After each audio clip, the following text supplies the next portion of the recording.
जय गुरु जी संगत जी। गुरु जी की प्यारी संगत को जय गुरु जी। प्यारे गुरु जी को कोटि कोटि प्रणाम। वेलकम टू माय चैनल गुरु जी की संगत। मैं गुरु जी की संगत आपका स्वागत करती हूँ। गुरु जी की कृपा अब सभी पे बरसती रहे। संगत जी, जब हमारी भक्ति गुरु जी के लिए एकदम पक्की वाली हो जाती है, जैसे गुरु जी कहते थे तू मेरी पक्की संगत, तू मेरी कच्ची संगत, तो जब हमारे मन में किसी भी तरह की शंका, कोई भाव, कोई किसी भी तरह का मतलब सोच विचार कोई भी नेगेटिव नहीं रह जाता है और हमारी भक्ति पूरी हो जाती है, हम अपने गुरु जी के प्रति संपूर्ण समर्पित हो जाते हैं, 100% सरेंडर हो जाता है। मतलब कि गुरु जी जिसको कहते थे कि मेरे नाल डायरेक्ट कनेक्शन जब वो हो जाता है, तो गुरु जी हमसे कैसे बात करते हैं। आप गुरु जी से मिले हों या नहीं मिले हों, आज मैं 2 सत्संग आपके सामने लेकर आई हूँ जो दोनों ही बहुत ही सुंदर हैं। प्लीज़ अंत तक सुनिएगा और आप सभी के लिए कोई ना कोई कृपा ज़रूर होगी। अंत तक सुनिएगा, बहुत अच्छे सत्संग हैं। तो संगत जी, पुरानी संगत आंटी का एक बहुत पुराना सत्संग है। वो कहती हैं कि मैं जो है गुरुजी जब फिज़िकल रूप में थे तब से गुरुजी से जुड़ी हुई थी, और उसके बाद जब वो बताती हैं कि जब गुरुजी ने मतलब फिज़िकल रूप में नहीं थे, जब गुरुजी ने चोला छोड़ दिया था, उसके बाद जो है आंटी पूछती थी कि एक बार हम ऐसी बात कर रहे थे कि गुरुजी मैं आपके लिए सब कुछ बना चुकी, मीठे में बहुत कुछ बना चुकी, मेरा मन करता है कुछ और। कड़ा प्रसाद तो हमेशा बनता है, खीर हमेशा बना ही चुके हैं, हलवा बना चुके हैं और सब कुछ बना चुकी हूँ, बट मेरा मन करता है कुछ नया हो, कुछ अलग सा बने, तो आप क्या खाना चाहेंगे। वो आंटी बताती हैं कि मैं ऐसी बातों बातों में गुरुजी से ऐसे ही पूछ रही थी, तो उन्हें समझ नहीं आ रहा था कि मुझे गुरुजी के लिए भोग के लिए क्या बनाना चाहिए। कड़ा प्रसाद बनता है, लेकिन उसके साथ आंटी चाहती थी कि एक और कोई मीठा बने जो गुरुजी को पसंद हो, लेकिन आंटी समझ नहीं पा रही थी कि वो क्या बनाए। तो उन्होंने गुरुजी से ऐसे सवाल किया। उसी रात गुरुजी का उनको ड्रीम दर्शन आया और गुरुजी ड्रीम में कहते हैं चल उठ, चूरी बना।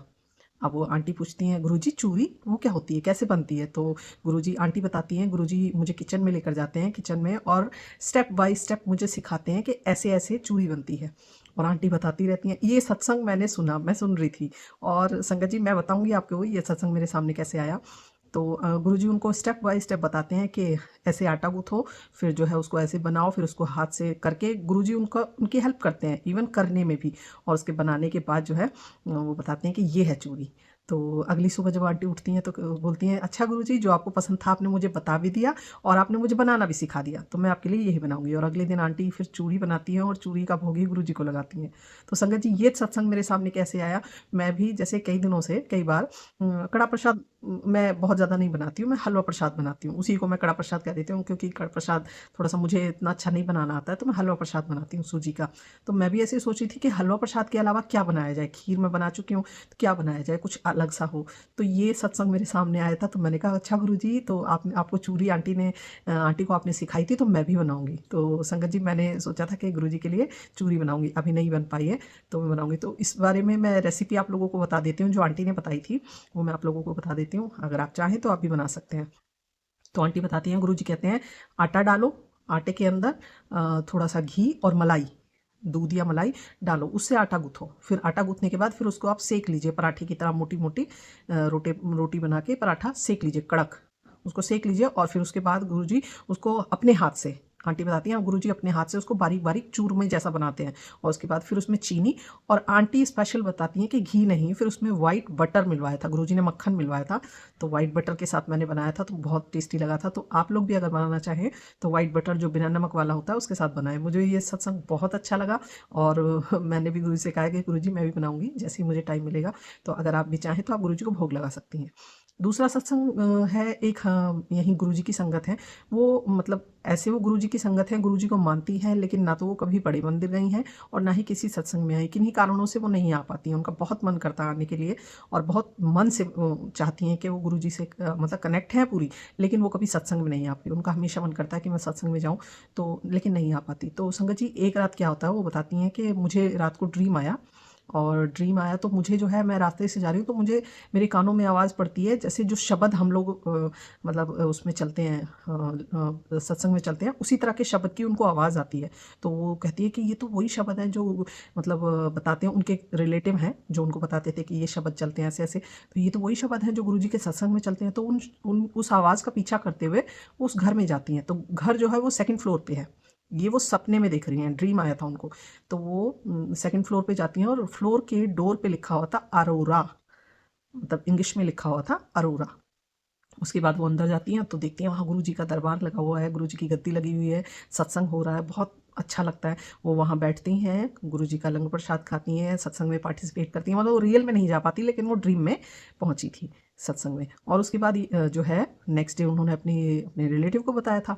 तो नेक्स्ट डे फिर उन्होंने बताया कि आज जिनके यहाँ सत्संग था, जिस सत्संग में हम गए थे, वो एक्चुअली में अरोरा के यहाँ ही था। उनका फर्स्ट नेम मैं आपको नहीं बता सकती, वो मिस्टर अरोरा ही थे जिनके घर पे सत्संग था।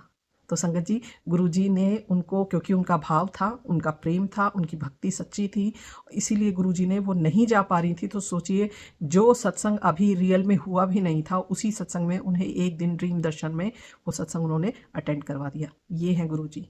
हमारे गुरुजी चाहें तो कुछ भी कर सकते हैं, बस आपको अपनी भक्ति प्योर, सच्ची और 100% सरेंडर रखना है। किसी तरह का भ्रम में मन में किसी भी तरह का भ्रम नहीं आना चाहिए। जैसे कि बहुत सी नई संगत होती हैं, और देखिए, नई संगत जब जुड़ती हैं तो विश्वास के कारण जुड़ती हैं, लेकिन उस विश्वास को मेंटेन करना, ये कुछ लोग, हम लोगों के हाथ में भी है कि जो नई सत्संग है उनको ऑथेंटिक बात बताई जाए, सच बात बताई जाए। अब वो जो है बहुत कई तरह के उल्टे सीधे मैसेज देखती हैं, उसके बाद मन में शक पैदा होता है, डाउट होता है कि ऐसा नहीं हो सकता, ये तो भ्रम है, ऐसा कुछ नहीं। तो नेगेटिव थॉट और नेगेटिव सत्संग, नेगेटिव कमेंट्स, ऐसे थंबनेल, इनसे बचिए। सच्ची अगर आपको भक्ति करनी है, गुरुजी से डायरेक्ट कनेक्शन बनाना है, तो आप पुरानी संगत के सत्संग सुनिए, गुरबानी सुनिए। गुरुजी से कनेक्ट होने का एकमात्र तरीका यही है कि आप गुरबानी सुनिए, पाठ करिए। किसी की भी आपको ज़रूरत नहीं पड़ेगी, गुरुजी आपके अपने आप आपको हर बात का जवाब दे देंगे, चाहे कैसे भी दें। और सत्संग सुनिए, सत्संग ऑथेंटिक सुनिए। अब ये आपको डिसाइड करना है कि ऑथेंटिक क्या होता है, क्योंकि बहुत लोग हैं जो अपना सत्संग सुनाते हैं, लेकिन ज़रूरी नहीं है कि वो सब रियल ही है। बहुत तरह की आजकल चीज़ें चल रही हैं, एआई से फ़ोटो ख़राब करके और negative comment, eye catching thumbnails बना के, और इवन संगत में डर हो जाता है कि ये नहीं करोगी तो तेरा ये हो जाएगा, ये पूरा सत्संग नहीं सुनोगी तो तुम्हारा ये ख़राब हो जाएगा, तू पछताएगी, तू भुगतेगी। ये वाले गंदे वर्ड्स, प्लीज़ इन सब से डरने की बिल्कुल भी ज़रूरत नहीं है। आप उसको फुल्ली इग्नोर करिए। बड़े मंदिर से स्पेशली ये मैसेज है कि आप गुरु जी के किसी भी स्वरूप को ख़राब ना करें, और आप किसी भी तरह के नेगेटिव कमेंट्स ना करें। लेकिन संगत जी, क्या कह सकते हैं, लोग फिर भी इन चीज़ों से बाज नहीं आते हैं, इन चीज़ों को करते हैं। हम कैसे कह दें कि वो गुरु जी की असली संगत है? कुछ लाइक्स, कुछ व्यूज़, और बस कुछ, क्या कह सकते हैं, इन सब के चलते अपने आप जो है श्रद्धा पे, किसी के आस्था पे सवाल उठा रहे हैं। इवन नई संगत जो है वो सोचने पे मजबूर हो जाती हैं।